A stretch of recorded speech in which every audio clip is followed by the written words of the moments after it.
I was saying, hi, everybody. Thanks, Travis. Welcome. Thank you so much for coming. My name is Shell Little. If you're looking for a talk about cognitive accessibility and micro interactions, you're in the right place. Uh, Without further ado, I'm just going to kick off my slides. Actually, I will say thank you for coming today. I know there were other talks you guys could go to. I know it's late on the East Coast right now, so I do appreciate that. I want to note that because I really do. Let me start my timer. And we're off. Cool. All right. So when I give talks, I typically like to have a roadmap.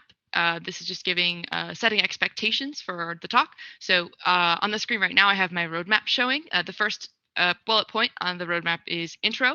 Next, we'll be talking about microaggressions. After that, number 3 is standards. Then number 4 is microinteractions. And then the last is conclusion. On the slide, numbers 1, 2, 3 are quite close together. And then a little bit after is 4, and a large portion, almost about 50% of the roadmap, is going to be for microinteractions. So just want to set those expectations. So let's get going with the introduction. So my name is Shell Little. My gender pronouns are she and her. You can find me on Twitter at Shell E Little. I'm very active on Twitter. It's the best way to get a hold of me. I don't check my LinkedIn. I work for Wells Fargo, DS4B, meaning that I work for the retail side of the bank. I'm working corporate. So if you go out and get a credit card, you're not working with my stuff. So in my job, I'm on the accessible user experience team where I'm the inclusive design and mobile lead. On top of that, I'm also the inclusive design lead for the DS4B design system. So working with our design system and our frameworks. In general, I'm a cognitive accessibility, cognitive disability speaker, do a lot of evangelism feels weird, but spreading the good word about cognitive accessibility. I live in Seattle and I am partnered, and my kids all have tails. So if you don't know me, I have ADHD. If you do know me, you know, because it's who I am as a person. So on top of having ADHD, I have a lot of other really big words that go with how my brain works. On the screen right now, I just have a large set of words just to show how overwhelming it can kind of be to have all these different names. To name off a few, I have a traumatic brain injury, a vasovagal syncope, I have chronic migraines, dyslexia, dyscalculia, nerve damage, time blindness, brain fog. There's just lots of stuff that goes when you have a cognitive disability. It's not just one thing. It's always one thing and then a myriad of others. So in general, I like to say I am neurodivergent. And what does that term mean? We'll talk about that in a second, because when it comes to cognitive, I want to get this out of the way. It is not cognitive challenges. I am not challenged by my brain. I am challenged by Sudoku, and I'm challenged by barriers I experience. It is not cognitive defects. I didn't come off the line defective. And it is absolutely not special needs. Human rights and access are not special. They are what everybody has, and everybody needs. So let's remove those terms from our vocabulary. So now to move on to defining neurodiversity and neurodivergent. It's a term that means having a brain that functions in a way that diverges significantly from the dominant societal standard of normal. And I always like to say, normal is relative, but we do have statistics. And this term was coined by Kassine Asumuni, a multiple neurodivergent activist. Alrighty, cool. So whenever I give a talk, I always have to talk about spoon theory because you really can't understand what it's like having a cognitive disability unless you understand what spoon theory is. So let's jump into talking about spoon theory. So to define it, if you haven't heard of it before, it's a metaphor created by Christine Miserandino, used to describe the daily amount of mental or physical energy a person has and the toll of being disabled has on energy. So basically, your spoons are a measurement of how much energy you have in the day. Spoons were picked because they can only hold a finite amount of stuff, and they're a universal tool thing that everybody knows. So everybody has a finite amount of spoons, but being a disabled person living in an ableist world, it takes more spoons to exist. So not only does it take more spoons to exist as a disabled person in an ableist world, you also get less spoons back from sleep. So it's all about it's a balancing game. That's what we do as disabled people, is we balance energy and we balance our spoons. So on the screen right now, I have a little chart, and I'm just going to tell a quick story with it. So I'll walk through it. So in this analogy, we're going to pretend that you have 10 spoons. So The first line I have is for someone who's not disabled. So waking up in the morning, they have 1 spoon. It takes 1 spoon to get up, get breakfast, get out the door. They jump on the bus, head downtown, go to their job. Obviously, this is like in a magic land where COVID's not a thing. That takes 1 spoon from them because, it's an effort to get the bus and everything. They work all day. Job's pretty hard. So it takes 3 spoons out of them. Next, transit back home, another 1 spoon. And when they get home at night, after doing all of their work, they have 4 spoons left to pay bills, make food, grocery shop, pick up the kids. And when they rest, they're back to 10. Now, let's talk about somebody who has chronic pain. So somebody who has chronic pain, potentially nerve damage, morning routine, showers suck. Showers hurt. When you have water running over parts of your body that have nerve damage, it hurts. And getting up and getting moving with joints being stiff can be difficult. So for the person with chronic pain, that takes 2 spoons. Transit's difficult. Someone bumps into them on the bus. They're uncomfortable. They're jammed in, feeling kind of anxious. So that's another 2 spoons. Work. It's hard for them to get food. All their coworkers go out and get food, but they're having a high pain day. So, maybe they have to order food or go out of their way to get food. So that's 4 spoons. Transit home. They had a really rough day. They're already down. So instead of just taking transit home, they pay for a lift to go home. So to save spoons, they had to spend money. Next, when they're home, they don't have any spoons left. They've got 1 spoon left after that day. So unfortunately, they don't have time. They don't have spoons to pay bills. They don't have spoons to do laundry, and they have to order out. So again, they have to spend more money to save spoons. Because this person had a high pain day, when they rest, they only get 7 spoons back. So not only is this an analogy and a description of what it's like to be disabled, but it also talks about disability tax, which is being disabled is expensive. It's hard to take care of yourself and make sure that you are giving yourself everything you need. So in general, the takeaway from this is that ability is a sliding scale. What you can do in the morning and what you can do at night are very different things. I have 2 little infographics on the screen where at an 8, what you can do in the morning when you're kicking off, you're doing great, versus when you get home and you're drained after just being bombarded with, cognitive strain, the lights and sounds and the feels and the taste of, being outside and smelling the air. It can be a lot for people with cognitive disability. So what you can do at the end of the day is quite different.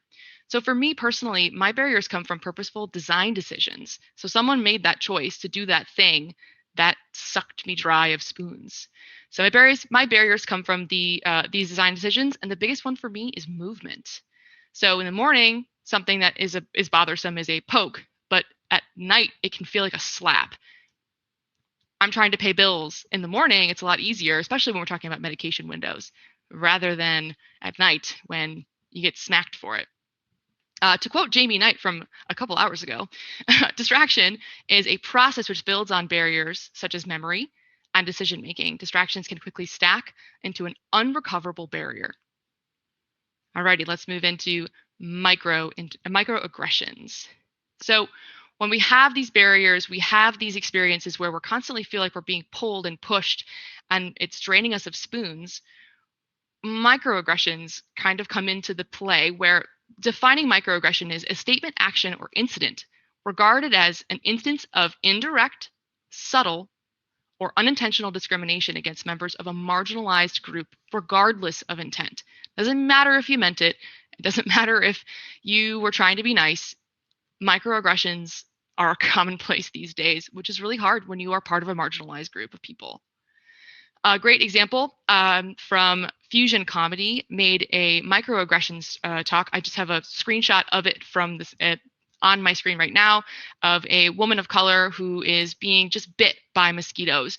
So the concept that they pushed forward that I really enjoyed was microaggressions are like mosquito bites. It's not one mosquito bite. It's the fact that you get them all day. It totals up.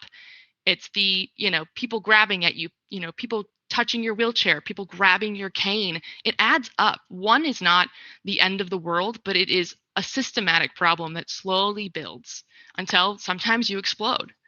So microaggressions oftentimes come in the form of misguided compliments. So in the disability space, you're so brave. Like, I'm just getting coffee. Like, yeah, I'm outside, but I didn't do anything brave. I'm just ordering Starbucks. Another one, You're too beautiful to be stuck in a wheelchair. Like, the person who delivers that believes it's a compliment, but in the end, it's really a microaggression. And one that I get a lot because people learn that I have cognitive disabilities. They learn about my ADHD. I get, "You're so articulate." I'm like, thanks. Am I not supposed to be? What? I have heard of friends who have disclosed and been told, "You're really smart for having cognitive disabilities." Just like those kinds of comments are examples of verbal microaggressions. But microaggressions, whether intended or not, say, "You're not welcome here. You're not understood here. Who you are and what you represent is something that people don't get, and it's an unwelcoming feeling." So an example of a microaggression on the web would be Clubhouse. For those of you who don't know, there's a app called Clubhouse. It's been people have been buzzing about it, but basically it's an audio-based app that has no room for any sort of assistive technology in their minds for captioning. They have nothing for transcripts, and also the fonts are not adjustable. So if you have low vision, and according to Clubhouse, it's done by design. So they want to be elite and exclude on purpose. So you're not welcome here. Another one, microaggressions on the web, when people use overlays that are not accessible and they do not make websites accessible. You cannot slap on JavaScript on top of something and call it accessible. So people who are using screen readers, they head to a website that misguidedly is using an overlay and their screen reader's not working. They're not welcome on that site. Even though the person who got this or is using an overlay thinks they're doing the right thing, it's still a microaggression. And on the screen, I have screenshots from Accessibility for, just for a random sample. So for people with cognitive disabilities, the internet can be a downright hostile place. I know we talk a lot about vestibular. Val gave a great talk about that, about motion and vestibular disabilities, and also people with seizures. The internet can be scary. So there's a type of microaggression that I'd like to talk about, which is the cognitive microaggressions. So I gave a talk at A11YTO, I think it was 2 years ago now because 2020 didn't exist, but basically like things that are to trick and manipulate users. People with cognitive disabilities, especially people who are low on spoons, are very susceptible and at high risk. So deceptive or dark patterns is considered a microaggression. Hostile or hijacking patterns where pick me, pick me. People with cognitive disabilities, unfortunately, do fall prey to that kind of pattern. Unavoidable motion and flashing and blinking content. Things like that attack the brain of somebody whose brain works like mine. People with ADHD, attention-related disabilities, and people with autism oftentimes speak about how difficult the web can be because of those things. So protection from cognitive disability or from cognitive microaggressions are things like read-only mode. Immersive Reader from Microsoft. Oh my God, I'm so geeked out about Immersive Reader from Microsoft. I just heard about it like 2 weeks ago or last week. Time's a construct. And I love it. It's so cool. So check it out if you are a PC user. Also read-only mode from Firefox, and then read mode from Safari. Eric Bailey wrote a really great article on CSS tricks for reader mode, the button to beat. It's a great one and has a ton of resources built into it.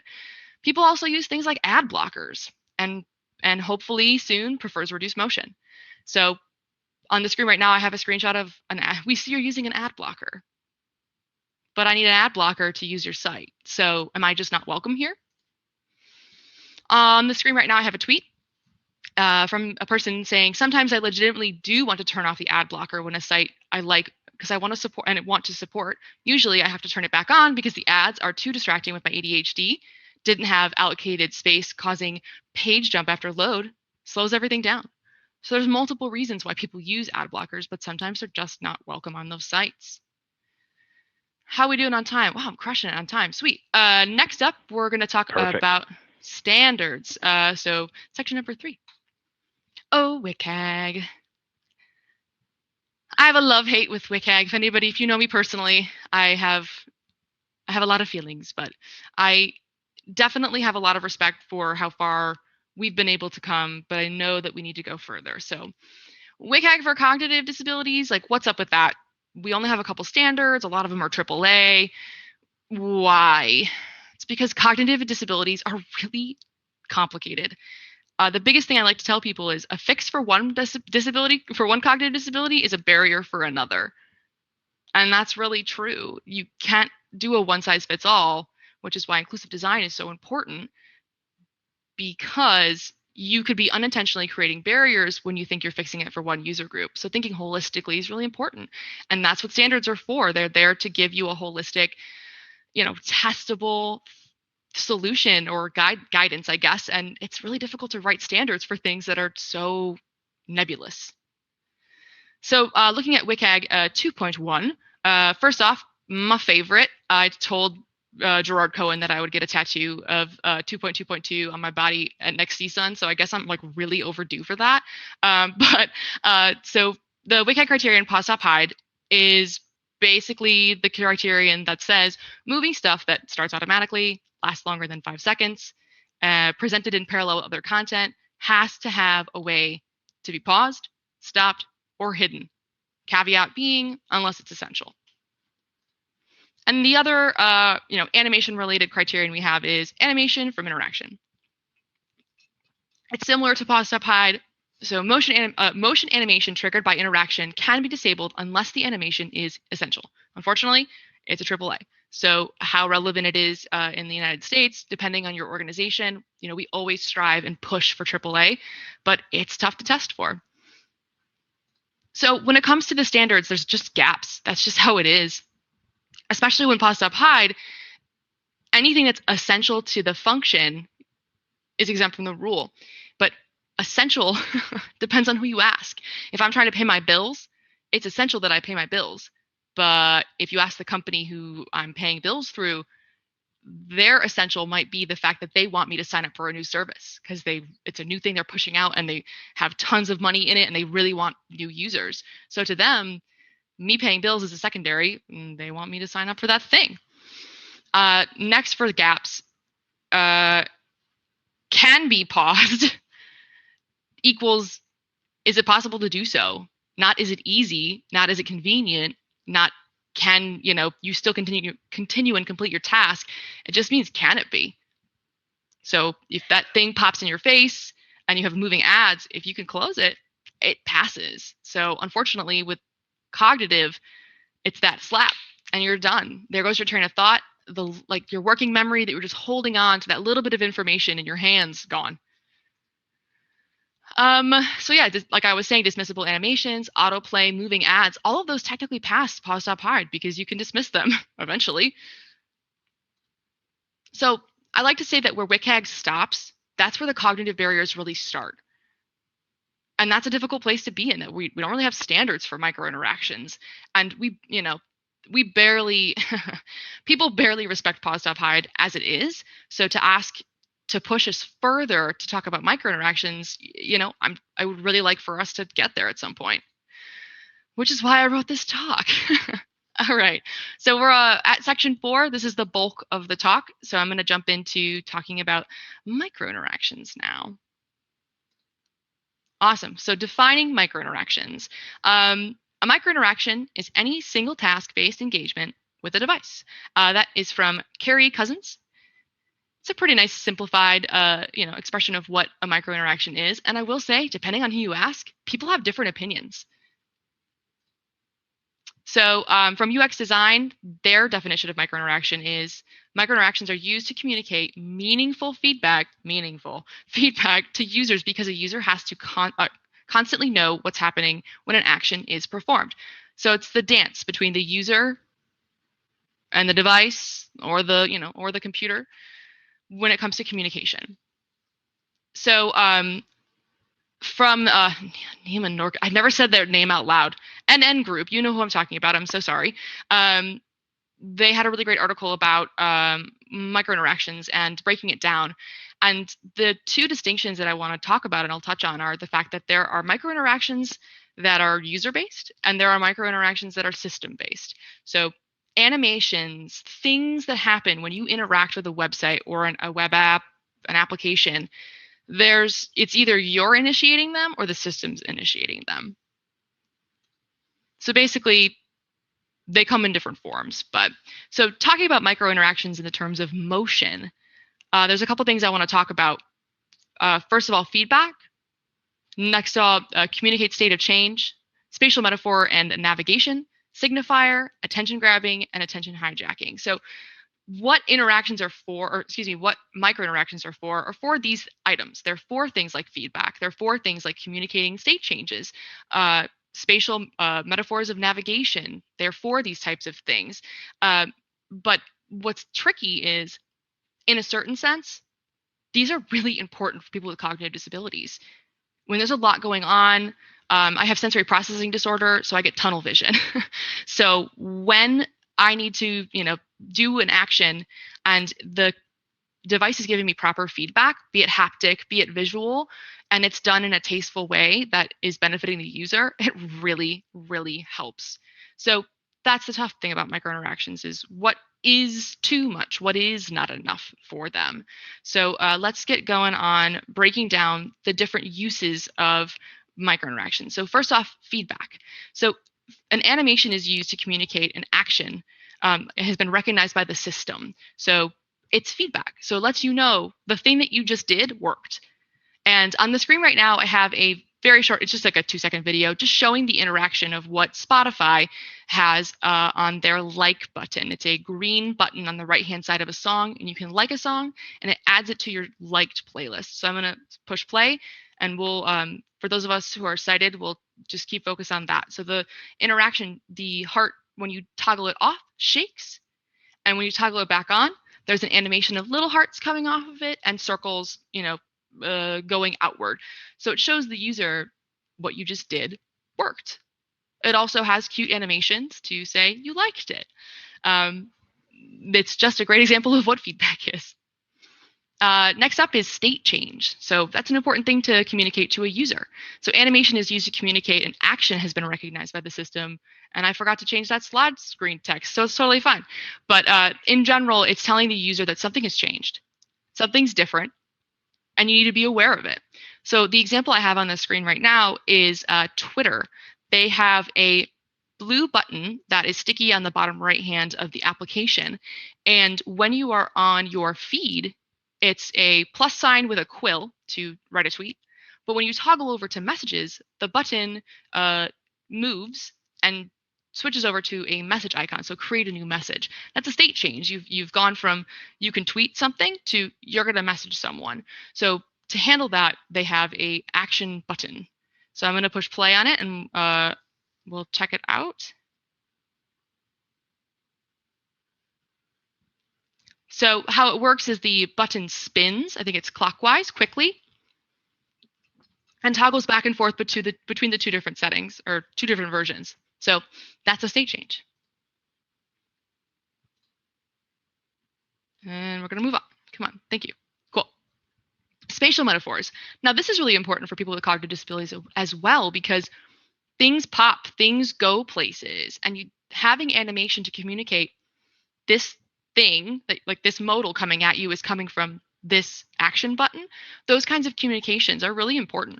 So on the screen right now, I have just a menu from Google, just hitting a menu. So it's supplemental cues for the direction they're moving within a process. So think about sometimes phones, when you swipe to the left or the right, you have like a cube effect. It's just giving that like feeling of transition. I'm going to push play. It's just a menu, like a hamburger menu expanding with a little bit of animation. So nothing too fancy. It just goes out and it goes back in. So it's communicated to the user that the menu lives over here, which is important. Awesome. Next is signifier. It teaches users how to interact with the UI elements and what is an acceptable action. So it shows users, hey, if you pull this, I'm going to do something. If you swipe this, I'm going to go away. Thinking about like Tinder and Bumble, where you are able to swipe a card and it shows the card start to fade out. On the screen right now, I have Apple Music. And when you select the song, it allows you to pull down and dismiss. So it gives the user that feedback to say, I'm dismissible. And last but not least, attention hijacking. So this is a dark pattern used to grab users' attentions for better or for worse. Oftentimes it is used for evil. And I highly recommend, if you did not attend Eric Bailey's talk earlier today, that you check out that content, because it ties into the fact that we need to look out for these kinds of dark patterns like attention hijacking. On the screen, I have it's a landing page of a video editing app. And I'm going to push play, and it's chaos. Everything's moving. There's an edit button that toggles. It like flips like a card over and has animation inside of it. There is a crown that represents their premium shaking and moving. And then they have some like content sections below for creative videos, and they're all moving as well. So I'm going to push play, and it's pandemonium. So getting on this page and trying to figure out what the heck you're trying to do is really difficult. The crown is shining, the videos are moving, you're watching like a live edit. It's so much. But for the attention grabbing and attention hijacking, that crown moving and bumping, it's like, pick me, please pay me money. Awesome. So let's tie this into the cognitive accessibility part. 1 second. 30 minutes. Blah, blah. Cool. Just checking time. What makes a cognitively accessible micro interaction? It's a great question. And honestly, after doing research, all I can say is it's complicated. It's tough, but there are some things that you can look out for. And there are some points that you can take away when you are having to find a way to communicate to users that is good, because you're trying to actually communicate something important to them, but it's not too much. So the points that I'd like to talk about in the cognitive accessibility micro interaction stuff is relevance to task, size, location, speed, and intrusiveness, which is a word that I like. So when it comes to relevant of task, asking yourself as a designer, is the task that I'm asking the user to do in their workflow, or am I pulling them to the, banners or to the rails on the side? Is it relevant to what they're doing right then and there? Also, is it something the system wants the user to know? Hi, we have this new feature that you probably will never use. We want you to know because we worked really hard on it. Those kinds of interactions can be really jarring when you're trying to get something done. And remembering that when it comes to relevance of task, as I mentioned earlier, who determines what the task is when there are so many things you can do on so many different web apps? Are you really going to pay your bills, or are you actually going to check your credit score? What are you trying to accomplish can change the second you're like, oh crap, I had that thing I had to look at. There, your task has changed. So remembering you are not your user. Access Lab has a really great resource about, just has some tweets and stuff, so I snagged a couple from them. One of them says, assuming ADHD counts, it's hard to locate content on overly busy pages, and animations are a nightmare of distraction. So in terms of distraction, when it comes to these, is it in the flow? Is it relevant to task? The question is it user initiated? Or is it system initiated? And that changes a lot. If it's something the system is doing rather than the user actually doing it, it changes the feeling of the interaction. Where system initiated stuff, you're being pulled, you're being yanked, you're being called. There's a bell ringing on the corner and you can hear it, but you don't know where it is. And it's pulling you away from what you're working on. On the screen right now, I have a screenshot of Twitch. It has a channel point system where you're able to watch and support a streamer and rack up channel points. The green box next to the channel points shakes until you act on it. You have to click it, which, select it in order to claim your points. And it will sit there and it will shake continuously. It passes pause stop hide because you can click it, do something with it, and then it goes away. But what if you didn't want to gather channel points? Like, what if you're busy doing something else? It doesn't matter. It's going to sit there and shake at you. I have another tweet on the screen. It says, ADHD, anything that moves without me initiating that movement is so distracting. I'll be unable to read what I came to do on that site. Carousels, autoplay, videos, modals that pop up randomly. Basically, the attention grabbing is so effective, I can't use the site. So a perfect example of just asking the user, is that any of that stuff that happened relevant to your task at hand? I highly doubt it. And another example for wondering, is this system replying to your action, or is the system replying to you just being on the page? I have a really bad screenshot because I was angry and took a picture of my computer. I was on Jira, and customer channels had something for me, and it's kind of like a menu on the side, and customer channels has a purple button or badge, and it has a ring around it that pulses, so it goes in and out, in and out, in and out, and I could not dismiss it. While I was trying to work on a ticket that was really critical, I've got this thing buzzing over here. Like, I really don't care about custom channels. I am trying to answer a ticket right now, so by moving, it just pulled distraction and made it harder. Another tweet on the screen says that ADHD, if there's a subtle animation always running, I cannot focus. Biggest offender is blog.intercom.com's header gradient. And this is another tweet that I snagged from Access Labs. So those kinds of concepts of knowing, like, is this interaction something that's directly to help the user, or is it something that I'm pulling them away to do something else? Showing them another feature, telling them, hey, by the way, that thing you were working on 6 weeks ago, it's overdue, or notifications like toast, things like that. Remembering not everybody wants those. Next up is size. So animation shouldn't take up more than 1/3 of the screen size. So on the screen right now, I have a lovely example of parallax scrolling from a restaurant website. And that's a great example. Parallax scrolling, it's not 1/3 of the page, it's everywhere, which can be so jarring. And obviously for people with vestibular type disabilities, it can make you incredibly ill. I got a little dizzy taking the screenshot myself. It wasn't great, but the animations just cannot take up that much of the screen. And the thing is that animations add up to size. So when you've got on the screen right now, I have a screenshot of, if you ever want to look for really bad experiences, go on mobile and look up any recipe. Like, recipe sites are riddled with madness. So the screenshot right now I have has a banner that has super fluffy blueberry pancakes, fluffy Greek yogurt, blah, blah, blah. All of those move. Next below it is an ad for some kind of car I'll never drive. That moves too. But don't worry, you have the add choice button in the upper corner that maybe if you click that, it'll show an X button. Maybe it won't. Then there's part of the article, but underneath or above the article is a pop-up ad for L'Oreal Paris. Below it is the sticky footer for Verizon. Every single thing on there moving. And the best part is, on the very right-hand side stuck is a heart button to save it, to your profile, and a search, like a magnifying glass. The heart moves because people are obviously selecting it right now, and you have to see that it's updating, so hearts shoot out. I couldn't catch a screenshot of it, but trust me, it's a lot. So this website's basically useless at this point. Next up is location. So how far are you from pulling the user from their task? On the screen right now, I have an add to cart and a shopping cart. I'm going to switch to the next screen, which is animated. So in this example, when you select add to cart, the button shrinks and jumps over into the cart, and a badge comes up that says 1.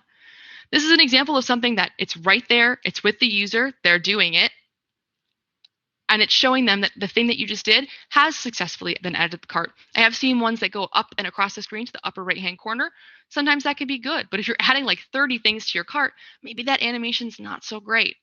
But in general, things like this that are in your proximity, they're in your workflow, can be really beneficial to users. Next up is, in terms of location, is the animation in context with the content? Is it a full overlay forcing a user to watch an ad? Because if it is, it's not really in context. It's annoying, it's jarring, it takes you away from your task. You probably, if you were holding on to maybe like a number or something, that's gone.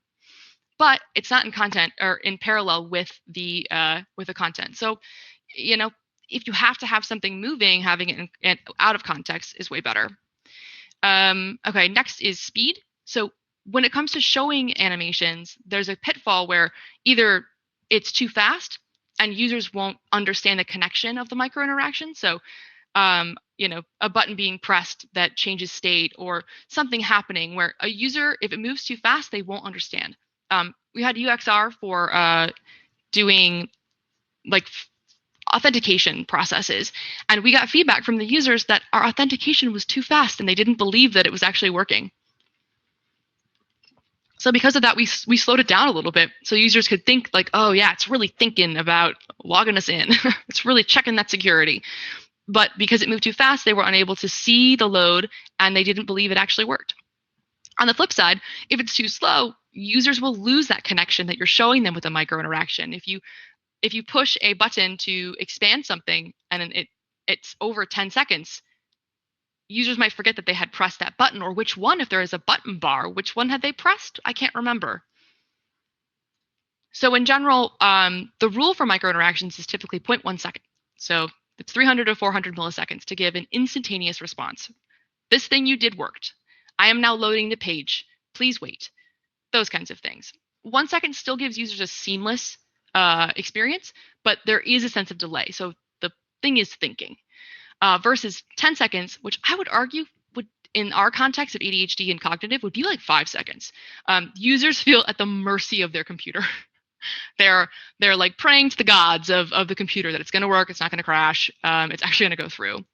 So, but studies have shown that anything plus 10 seconds, any working memory, anything that a user was holding on to, 10 seconds is way too long.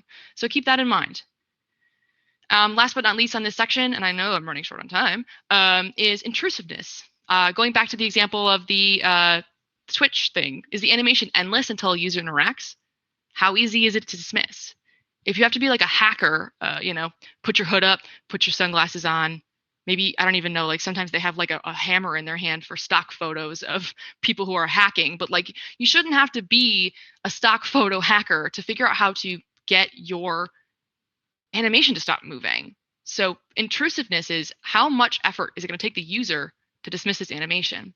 I have a tweet on the screen. It says, as a focus aid, I use my mouse to highlight text as I read it aloud to myself. Anything that interferes with my ability to see high contrast highlights as I read pages, makes the page a lot harder to read.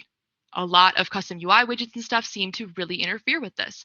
So this user's hovering over things and things are moving and popping. Imagine if there are links in the text, but when they hover over the links are moving and popping, and maybe it looks cool, but for this person, that's a barrier. On the screen right now, I have an example of, I think it's WordPress, and WordPress has a save function. It auto-saves, and it auto-saves, and it auto-saves, and it auto-saves. So you're constantly seeing the save drafts, and then the second you kind of stop typing, the cloud icon toggles.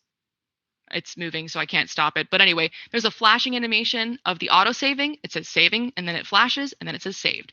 And it does it over and over and over. So a user has no way to stop that animation. A tweet on the screen says, I'm so glad you can hide media previews on Twitter iOS app. As a person showing ADHD symptoms, it's a lot less distracting this way. So you feel less bombarded. Twitter has it, Pinterest has it, and LinkedIn has it, where it's stopping, giving users that option to not have autoplay. So for settings, this is kind of my recommendation slide, so this is a big one, but use logic we would apply for things like prefers reduced motion into those settings. If somebody wants to have less of a in-your-face interaction, sometimes stopping animation is good, but other times simple things like turning off autoplay, giving users a setting to do that outside of prefers reduced motion on the computer level on your site, like Twitter, like Instagram, or not Instagram, geez, like Pinterest. Give users to turn off autoplay. Make, instead of animations popping, have them fade in. That's something that has helped a lot of users I've seen online, is in a reduced motion sense, fading in is so much less intrusive than sliding in or slapping you in the face. Things like being able to turn off animation on hover, really important. Limit the user-required dismissal of animations. Those better be tight to the cuff. And last but not least, allow ad blockers. My goodness, we got to stop with it. We're in a war right now between how annoying can we make our ads and how many people will download ad blockers, and then it just keeps spinning. We're on a spiral. Cool. Let me run through my last couple conclusion slides, and then we'll move on to questions. So in conclusion, listen to, hire, and ask disabled people. Shouldn't be hard, but it really is these days. Nothing about us without us. Nothing should be done without consulting, asking, talking, bringing people in, and paying them for their time. Takeaway number 2, ability is a sliding scale, and design with that in mind. What bugs somebody at, bothers them at 10 could, like me, make them cry and unable to send emails because Google did a thing where they tried to guess what you were typing as you're typing it, and I couldn't email anybody. So ability changes. Number 3, microaggressions exist on the web, and they tell disabled users they are not welcome. Takeaway number 4, standards are never going to be enough, and they're just the start. So let's take the standards we have, apply them where we can, and push them further. Second to last, micro interactions and animations add a lot of accessibility for cognitive disabilities. We're talking about pairing things, complex interactions, pushing buttons and getting that live feedback right there, knowing what I did worked. Those kinds of interactions have a lot of plus for cognitive disabilities. But on the flip side, micro interactions, if abused, can create barriers to users with cognitive disabilities. So let's keep that in mind. Oh, I have one more slide. Surprise, number 7. Give your users settings. Give them settings. They know what they need better than anybody else. So give them the ability to decide how they want to receive notifications. Do they not want to see them? If you have toast, they just don't want to see it right now.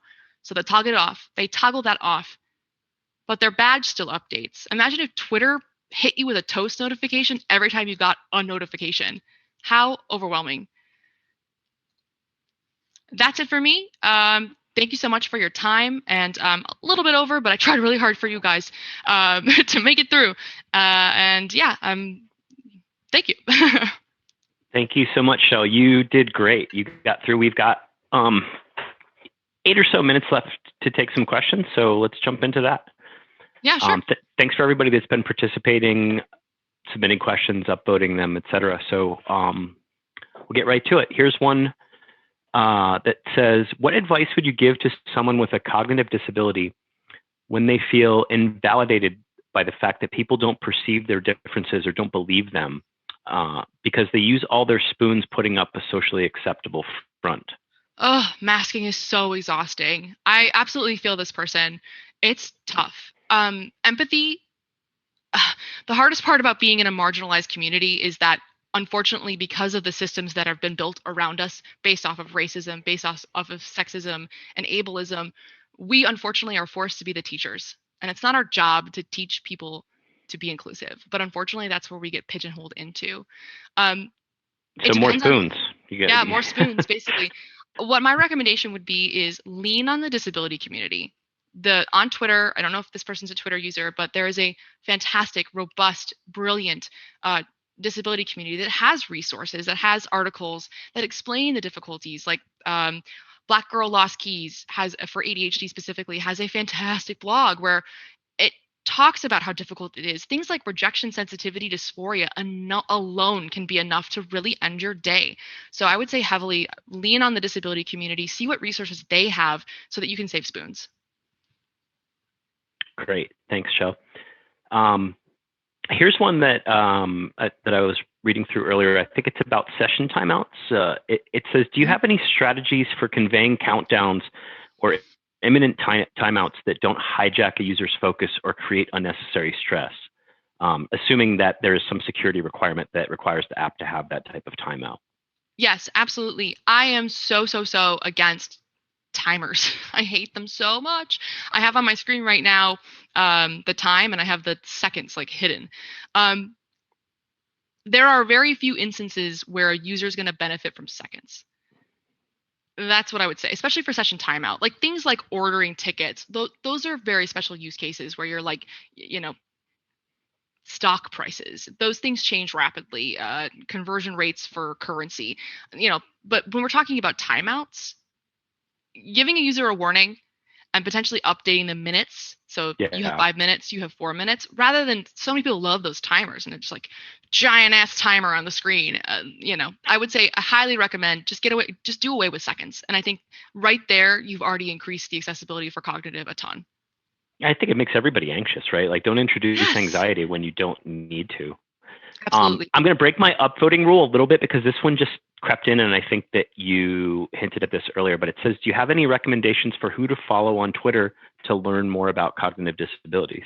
Uh, Aside from this one yeah. right here at the bottom of our screen at Shell Yes. Little. Little. Yes, I typically make a slide for people to follow, and I did not this time, but I have a ton of people. How about this? Well, you haven't submitted your slides yet, so you can still squeeze that in if Oh, you want. yeah. I was planning on doing that before. Totally. Just Um, more homework. yeah, right. I think to for this person, I think what I will do is I'll make a note. I'm going to tweet out a list of like my people to follow. So you can just run through their Very cool. Okay. Yeah, tweet this person was list. anonymous, but if you start by following Shell, then that's a good place to start when she Step one. tweets that up. Let's see. There's so many good questions. Sometimes I completely miss something important conveyed by a micro interaction. When designing micro interactions, is it better to be subtle, like the Spotify example, or to err on the side of caution and go loud with something like toast messages or bar notifications? That's a great question, and I think it's a sliding scale of importance. So obviously with toast versus message bars, we know, that's dipping into like screen reader accessibility about like pulling focus and things like that. But Right. it's about toast needs to be light. It's like I'm gonna go to the grave saying toast needs to be light, where it's things that are user initiated, like, hey, that thing you did worked, like those kinds of things. So if it's something that's critical and really important in your task flow, you know, toast is terrible to do. Message bars are a little better that stick, but it's tough. And I think that's why cognitive disability, cognitive accessibility is so difficult because if you're low on spoons, one day loud would be better, but on other days, loud will be a breaker. So that's my hope is that we can start exploring, and I'll talk more about this. I have 90 minutes at Access U to kind of dive into this a little bit more, but that's where I want to start exploring what can we leverage from the concept, not necessarily the application, the concept of prefers reduced motion, to take that and apply to applications for settings. So maybe a user does want loud, maybe they don't want loud. I think giving that option. But in the meantime, I would say just ask yourself importance. Like, is this gonna ruin a user's task? Is a user gonna really miss out on something? Then go louder. If it's something that's like a hey, as a heads up, then there's no point in going loud. And ties back to your earlier comment about settings, right? Mm-hmm. Give people options, right? They Mm-hmm. understand what they need. I've got one that's rising up the charts, and it's a special guest. It's Preeti Kumar, who is our CEO and is responsible for putting together this awesome conference. She says, I love your presentation, Shell. Are you in the WCAG working group? And can I tap you for info directly to see how we can deal with motion, autoplay, animations, etc., and other intrusions? I'm wiser today, thanks to you, and I share her sentiment there. Thank you so much. I have been asked several times to join KOGA, and I have expressed that there are too many accessibility barriers for someone like me to join the W3C working groups. I have invited people to have conversations about how we can make it more accessible, and I think now that 2020 is over and we're moving forward, I think I have the spoons to start exploring that again. But Yeah. it kind of goes with the fact that if we have things for people with cognitive disabilities, we have to make sure those things are accessible for those people, those voices to get in. And that requires accommodation. And it's a conversation that a lot of us with cognitive disabilities have to have with our managers, have to have with our bosses and higher ups to say, I need these things because if I don't have the spoons to do this. And I think that's just like that's a general rule of thumb that's going on. I have to talk to my manager about barriers where I'm dealing with back pain right now, so I have to lay down all the time. I'm actually sitting up for you guys. But yes, I really appreciate the invite, and I would welcome more conversations because I'd love to be a part of pushing these standards further. Awesome. All right. I think Preeti's going to be following you if she's not already on Twitter. I think we have time for one more, and I'm going to go to popularity for this one. Okay. Oh, and I've lived this before. Do you have any advice for our email and marketing teams that seem to love GIFs? And I'm assuming they mean animated GIFs. Mm-hmm. One of the biggest arguments that we have. I guess it's tough because that depends on the media. If it's email marketing or if it's, we're talking about banner ads and stuff like that. It's tough. It's brutal because studies have shown that users do interact with things that move more than they don't. But what I would also say is to those marketing teams, I would highly suggest they look into it's called the right rail blindness. It's a concept where we as users have taught ourselves to skip over. Neiman Marcus Group did a really great user study with eye tracking software to show that users just don't see those things anymore because we've learned to block them out. So, same thing with carousels. Time and time and time again, studies have shown that nobody interacts with carousels. Nobody cares about carousels. It's a bunch of people fighting over the homepage.